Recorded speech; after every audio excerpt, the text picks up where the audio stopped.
what is the typical, framework that would cause significant transformation with Becky? So what I typically do is I have people in a 6-month container, Okay. right? So I say we really need to commit to a minimum of 6 months. That's the amount of time that it's gonna take to make significant change. You, depending on the client, it's usually 2 or 3 high dose experiences with microdosing woven in between sessions to help to continue to keep neuroplasticity high, so it's easy to make behavioral changes. And like I said, we usually start with MDMA or psilocybin. Those experiences usually last, I would say, anywhere from 5 to 6 hours. I'll host people at my home. I live in San Diego, so I'll host people at my home. They'll come over. We'll drop in a little bit. I might do a guided meditation for them. And then I usually set up a really nice space for them to be able to, if they want to sit, if they want to lie down, they have that opportunity. There's music that's played. And typically with MDMA, it's a pill. It's a white powder.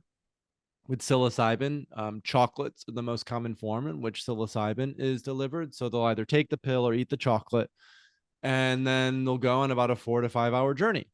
And the first hour to 90 minutes can be the most, in some cases, can be the most intense, because they're going through a process called the come up, where the medicine is starting to hit. They're noticing that their heart rate is starting to increase. Their vision may shift and change. Their sense of touch and smell might shift and change. They might start to have visuals. So a lot of what I coach clients through is during that early process, when it's quite intense, to really anchor in the breath, to come back to the breath again and again, to nose breathe again and again, to breathe deep into the diaphragm, because our breath is our anchor. And when we remember that these intense experiences that we're moving through are only temporary, then we can anchor in that breath. We can allow the emotions to move through, because oftentimes the association, and especially for someone in a corporate work environment, they've been taught to suppress their emotions for years, if not decades.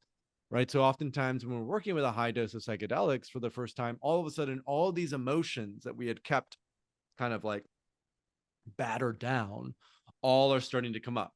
The anger, the sadness, the joy, the bliss, right? The grief, maybe. And so that breath allows us to continue to regulate our nervous system, even as the emotions come up, because the coaching, the sort of frame is always surrender, right? The more we resist, the more we try to fight it, the more intense it becomes in some way, right? Like what you resist persists. And so a lot of the coaching in these high dose is just surrender, anchor in the breath, surrender, let go, allow the emotions to come up, kind of move through them. And that'll happen over 3, 4, 5 hours. And then towards the tail end, right, they will have often had a massive release. They'll maybe have confronted stories from their childhood, difficult experiences that they went through, maybe ways that they didn't feel loved by their parents or their community. And then that's when integration begins. And what I always tell clients is, for the first, hour to 2 hours, take it easy, take it slow. Even for the first week after a high dose experience, take it easy, take it slow. Don't try to rush back into your everyday life. I usually recommend lots of walks, lots of meditation, maybe time for baths. And I think for anyone in a corporate environment or a high stress job environment, if you are going in to have, a high dose psychedelic experience, and let's say you're doing it over a weekend, like on a Saturday, take that Sunday off, that Monday off, that Tuesday off. Give yourself a little bit of breathing room before you jump right back into your job. Because when you jump back into that normal everyday life, some of those old habits are going to start to move in. And so you really want to give yourself a little bit of spaciousness to allow for that. So that would be the first. And then depending on the client, I might do that again 2 or 3 months after. And then another one, like 2 months after, at the end of the 6-month mark. And a lot of it is just learning how to work with emotions, processing emotions, allowing emotions to come up, and then in clearing a lot of that gunk underneath, all of a sudden it becomes possible for us to have clarity and insight about what it is that we want to create.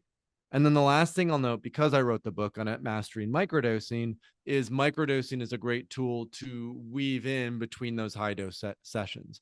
Because oftentimes what people notice is they have these high dose sessions. They feel like for a week or two after those sessions, life feels much more flowy. They make better decisions.